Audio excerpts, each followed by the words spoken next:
Hi guys, in this video I'm going to be showing you how to fit the Rapid Racer Products ProGuard cable tie version. Now if you haven't got the cable tie version, you have the bolt on. I've already done a video on fitting the bolt on and I'll leave a link to that video down in the description below. The first step is grab your mudguard and slot it between the tyre and the fork and hold it roughly where you think it needs to be. Now on the top of the mudguard there's all these pre-punched holes. Looking at them holes, you need to see which ones you're going to need to hold the mudguard in place with cable ties. So I'm going to use these two holes here and these two holes here. Remember which ones they are and pull the mudguard back off the fork. Remembering which holes you think you're going to need, you can use a screwdriver or even a pen or a pencil works.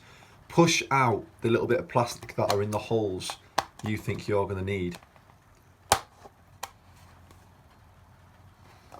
The next thing to do is to thread the cable ties you've got in the packet through the holes on the legs and the ones you've just created on the top of the mudguard. A good tip is to thread from the tail end of the mudguard forwards. I'll explain why to do it this way in a minute. Your mudguard should look something like this when you've got all the cable ties threaded through.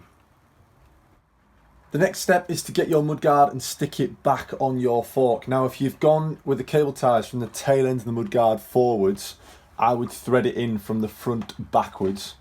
Just makes it a little bit easier for getting all the cable ties in the right place. From here, just get all the cable ties, attach them round the fork and just nip them up, but only slightly. Be careful not to pinch in your brake cable whilst doing this. So the next thing to do, once you've got the cable ties clipped on, is tighten the top two first. Now the reason I said to thread them through from the tail going forwards is the square edge of this cable tie fits nicely around the square on the little bridge between the two lowers on your forks. Once you've done the top two, get the rest of them done up nice and tight.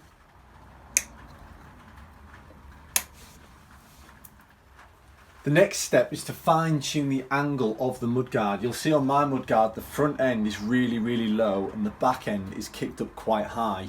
So if you grab hold of the two legs of the mudguard and twist them, you'll be able to adjust the angle of that mudguard.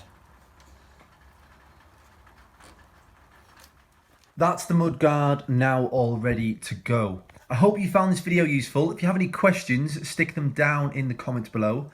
Please subscribe and I will see you in the next one.